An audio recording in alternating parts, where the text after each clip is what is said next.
चल रहे हैं अभी कौन सा क्लास का, 9th क्लास का फिजिक्स चैप्टर का last topic sound. Last topic बोलो या लास्ट चैप्टर बोलो, जिसको कहते हैं हम लोग साउंड। तो सबसे पहली बात हम लोग बोलते हैं कि sound is a form of energy. Sound is a form of energy which produce hearing sensation to our ears. मतलब इसका ये हुआ कि ये क्या करता है, हमें सुनने के लिए एनर्जी प्रोवाइड करता है। कौन? साउंड। तो sound is a form of energy which produce hearing sensation to our ears. Clear? दूसरी बात हम कहते हैं कि sound travel in the form of wave, और ये भी कह सकते हैं कि sound is a form of wave. Sound is a form of wave. Very good. तो वेव को क्या कहते हैं? What is the definition of wave? तो सिंपल वर्ड में आप बोल सकते हैं कि wave is a vibratory disturbance in a medium. Vibratory disturbance का मतलब ये हुआ कि अगर किसी मीडियम में उसके पार्टिकल को बैक और फोर्थ मोशन देते हैं या टू एंड फ्रो मोशन देते हैं, तो उसको हम लोग बोलते हैं वाइब्रेशन। यानी मीडियम, यहाँ पे जो वर्ड आया मीडियम, तो आपको पढ़ना है मीडियम तीन तरह का होता है। एक सॉलिड मीडियम, दूसरा गैसियस मीडियम और तीसरा लिक्विड मीडियम। तो अगर आप साउंड को सॉलिड मीडियम में प्रोड्यूस करना चाहते हैं तो सॉलिड पार्टिकल को वाइब्रेट कराना पड़ेगा। क्या कराना पड़ेगा? तो सॉलिड मीडियम में साउंड प्रोड्यूस करने के लिए सॉलिड के particle back and fourth motion करेंगे, मतलब वाइब्रेट करेंगे। अगर लिक्विड मीडियम में आप साउंड प्रोड्यूस करना चाहते हैं तो लिक्विड के पार्टिकल क्या करेंगे? वाइब्रेट करेंगे। अगर गैसियस मीडियम में साउंड प्रोड्यूस करना चाहते हैं तो गैस के पार्टिकल को वाइब्रेट कराना पड़ेगा। क्लियर? अब आइए यहाँ पे वेव, जो दूसरी लाइन लिखा है sound is a form of wave, तो वेव को डिफाइन कर दिया मैंने। अब वेव के टाइप्स, तो आपसे अगर कोई पूछता है कि how many types of wave, then you say that there are two types of wave. One is called mechanical wave and another is non-mechanical wave. Then what will be the definition of mechanical and non-mechanical wave? Mechanical wave is defined as those wave which requires material medium for their propagation is called mechanical wave. And non-mechanical wave is defined as the wave which do not require the material medium for their propagation. Clear? आइए हिंदी में समझा देते हैं। Mechanical wave ऐसे wave को बोलेंगे जिसको propagate करने के लिए, मतलब एक जगह से दूसरे जगह जाने के लिए मीडियम की रिक्वायरमेंट होगी, मतलब जरूरत पड़ेगी। नॉन मैकेनिकल वेव ऐसा वेव है जिसमें अगर एक वेव को या पार्टिकल के मूवमेंट को क्या बोलते हैं? वाइब्रेशन। तो अगर पार्टिकल मूवमेंट कर रहा है तो उसके मूवमेंट के लिए मीडियम हो या नहीं हो, दोनों बातें। देखो यहाँ पे एक वर्ड लिखा हुआ है विच डू नॉट रिक्वायर, का मतलब ये नहीं कि मीडियम होगा तो ये प्रोपेगेट नहीं करेगा। मीडियम रहे या नहीं रहे, दोनों कंडीशन में ये क्या करेगा? प्रोपेगेट करेगा। क्लियर? लाइट वेव, सन से जो लाइट पहुंचती है अर्थ तक, तो सन से लेके अर्थ तक पूरा का पूरा मीडियम नहीं है, वैक्यूम भी है। तो आप ऐसे भी बोल सकते हैं कि नॉन मैकेनिकल वेव ऐसा वेव है जो वैक्यूम में भी ट्रेवल कर सकता है। क्लियर हुआ? अब यहाँ पे इसके एग्जांपल्स लिखा हुआ है कि अगर लॉन्गिट्यूडनल वेव है तो वो मैकेनिकल वेव के कैटेगरी में आएगा, ट्रांसवर्स वेव है तो वो भी मैकेनिकल वेव की कैटेगरी में आएगा। और जो हम चैप्टर पढ़ रहे हैं साउंड, तो साउंड किस वेव में आएगा? लॉन्गिट्यूडनल वेव में। और लॉन्गिट्यूडनल वेव किस में आएगा? मैकेनिकल वेव में। तो आप ये भी कह सकते हैं कि sound is a that form of wave which requires material medium for their propagation. Means sound travel only in a medium, that is solid medium, gaseous medium और liquid medium. Clear? आइए तो लॉन्गिट्यूडनल वेव को define करते हैं। ठीक है, सबसे पहले इसको हम लोग बोलते हैं लॉन्गिट्यूडनल वेव को मैकेनिकल वेव, और मैकेनिकल वेव के लिए मैंने क्या कहा था, मीडियम चाहिए। और लॉन्गिट्यूडनल वेव साउंड जो है वो लॉन्गिट्यूडनल वेव के फॉर्म में क्या करता है, ट्रेवल करता है। तो यहाँ पे क्या लिखा हुआ है, the wave in which direction of particle motion, मतलब मैं बात कर रहा हूं वाइब्रेशन ऑफ पार्टिकल की, यानी जो पार्टिकल वाइब्रेट करता है वो उसी डायरेक्शन में वाइब्रेट करेगा जिस डायरेक्शन में वेव मोशन होगा।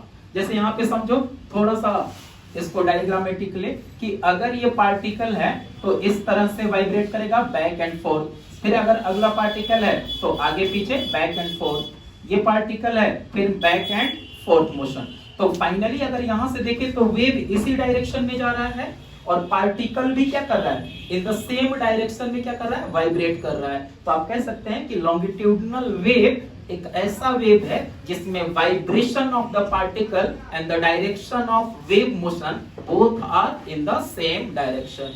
क्लियर? दूसरी बात, जब पार्टिकल वाइब्रेट करेगा तो सपोज करो कि यहां से हमने इस मीडियम को लिया, तो ये पार्टिकल यहां से लेके यहां तक एक साथ आगे बढ़ेंगे।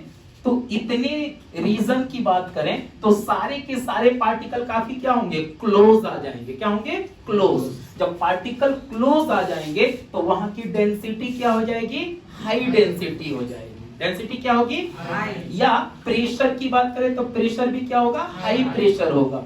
तो कंप्रेशन वो रीजन होगा मीडियम में जहां पे पार्टिकल क्या होंगे, काफी क्लोज होंगे एक दूसरे के, और उसी क्लोजनेस की वजह से वहां की डेंसिटी क्या होगी, हाई डेंसिटी होगी। तो यहाँ पे एक वर्ड लिखा हुआ है कंप्रेशन रीजन में कि ये हाई डेंसिटी रीजन कहलाता है। फिर से दूसरा पॉइंट लिखा हुआ है कि ये हाई प्रेशर रीजन भी कहलाता है, और उसको हम लोग बोलते हैं कंप्रेशन रीजन। फिर उसके बाद बात करें, जब पार्टिकल बैक आएगा तो वहां पे पार्टिकल काफी दूर चले जाएंगे, तो उस रीजन को हम लोग बोलते हैं रेयरफेक्शन। क्या बोलेंगे, तो कंप्रेशन बनेगा, फिर रेयरफेक्शन बनेगा, फिर कंप्रेशन, फिर रेयरफेक्शन। तो हम लोग ये कह सकते हैं कि लॉन्गिट्यूडनल वेव किस फॉर्म में ट्रेवल करेगा, तो longitudinal wave travels in the form of rarefaction and compression. और रेयरफेक्शन एंड कंप्रेशन क्या है, आपको मैंने डायग्रामेटिकली भी समझाया है और बाय थ्योरेटिकल भी मैंने बता दिया कि वो रीजन जहां पे डेंसिटी क्या होगी, हाई होगी, उसको कंप्रेशन बोलेंगे, और जिसकी डेंसिटी क्या होगी, लो होगी, उसको क्या बोलेंगे, रेयरफेक्शन। क्लियर? Yes sir. अब आइए इधर बात करते हैं हम ट्रांसवर्स वेव की। किस वेव की?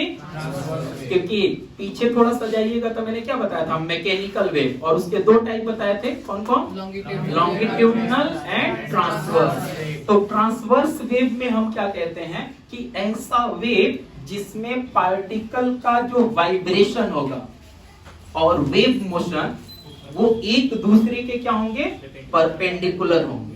तो ये चीज यहाँ पे लिखा हुआ है, the wave in which particle motion and wave motion are perpendicular to each other. Clear? Diagram में समझिए, अगर सपोज करो ये पार्टिकल है तो अप एंड डाउन, ये upward downward, upward downward, upward downward. तो वेव यहां से शुरू हुआ, वेव तो इधर ही जाएगा, तो ये हो गया वेव मोशन का डायरेक्शन, और ये हो गया पार्टिकल का वाइब्रेशन का डायरेक्शन। वेव किधर जा रहा है, इधर, और पार्टिकल कैसे वाइब्रेट कर रहे हैं, इधर। आप इसको यूं समझे कि वेव यहां से स्टार्ट हो रहा है तो अप एंड डाउन ऐसे चलेगा वेव, अप डाउन और फॉरवर्ड डायरेक्शन। जैसे सपोज करो आप वॉल में एक कील डाल दो, उससे एक रस्सी बांध दो और रस्सी का एक किनारा पकड़ के यहाँ से जर्क करिए ऐसे, तो उसमें वेव कैसे बनता है, ऐसे बनता है। या वाटर पे एक पत्थर आप मारते हैं तो वाटर के सरफेस पे कैसा वेव बनता है, ऐसा। ठीक है? तो एक चीज याद रखिएगा कि जहां भी हम वाइब्रेशन की बात कर रहे हैं वो मीडियम चाहे सॉलिड हो या लिक्विड हो या गैसियस मीडियम हो, ओनली वाइब्रेशन में एनर्जी का ट्रांसफर होता है। किस चीज का ट्रांसफर होता है? पार्टिकल जो है अपने मीन पोजीशन पे ओनली वाइब्रेट करते हैं। ऐसा नहीं है कि वाटर सरफेस पे अगर एक पत्थर डालते हैं तो वाटर के मॉलिक्यूल ओनली अपने मीन पोजीशन पे अप एंड डाउन मोशन करते हैं, न कि वो एक किनारे से दूसरे किनारे तक जाते हैं। फिर से मैं रिपीट कर रहा हूं, बहुत इंपॉर्टेंट पॉइंट है। अगर वेव मोशन में पार्टिकल का जो वाइब्रेशन है उसमें ओनली एनर्जी का ट्रांसफर होता है from one place to the another place, particle का डिस्प्लेसमेंट नहीं होगा वहां पे, यानी पार्टिकल एक जगह से मूव करके दूसरी जगह तक नहीं जा पाते हैं। किसका ट्रांसफर होता है? ओनली एनर्जी का। क्लियर हुआ?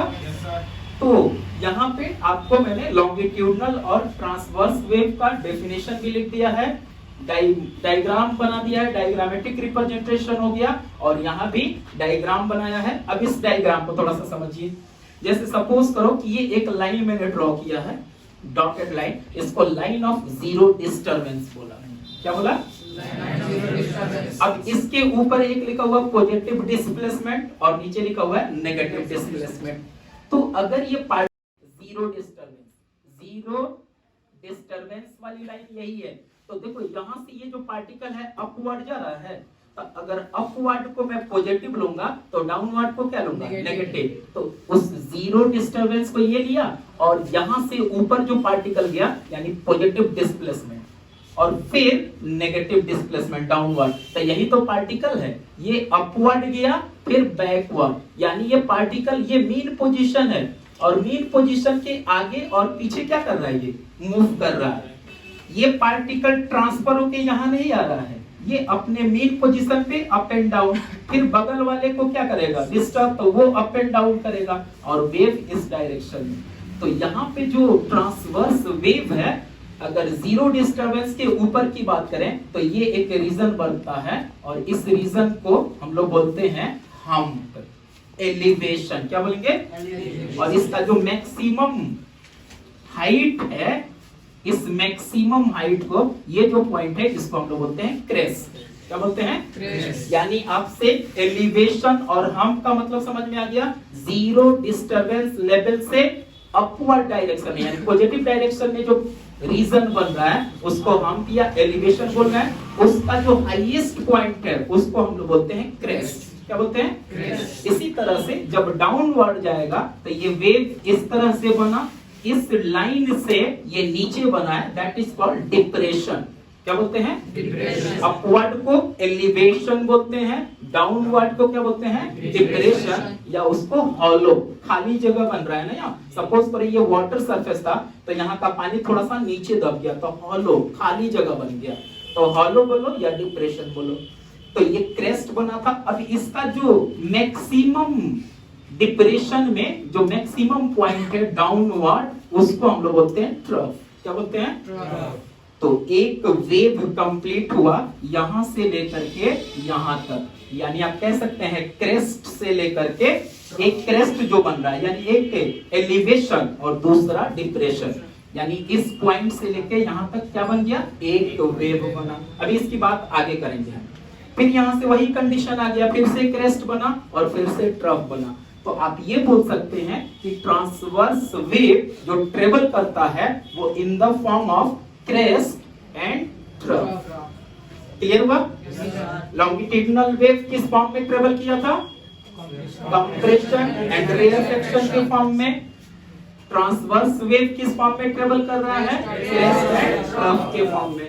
इन दोनों पॉइंट में कोई प्रॉब्लम हो तो बोल सकते हैं, कोई भी। दूसरी चीज, ट्रांसवर्स वेव साउंड क्या है? Longitudinal wave. तो साउंड अगर लॉन्गिट्यूडिनल वेव है तो आप बोल सकते हैं कि साउंड मतलब लॉन्गिट्यूडिनल वेव आप तीनों मीडियम में प्रोड्यूस कर सकते हैं, यानी ट्रेवल कर सकता है। किस किस मीडियम में? सॉलिड में, लिक्विड में एंड गैसियस में। But transverse wave produce only in two medium, that is liquid and solid. Liquid and solid. Gaseous medium में ट्रांसवर्स वेव प्रोड्यूस नहीं कर सकते हैं। क्लियर हुआ? तो ये दो मीडियम में होगा। आप इसको याद रखना है कि transverse wave can not produce in gaseous medium. याद रहेगा? अब किसी को अगर प्रॉब्लम हो तो पूछ सकता है, नहीं है प्रॉब्लम? No sir.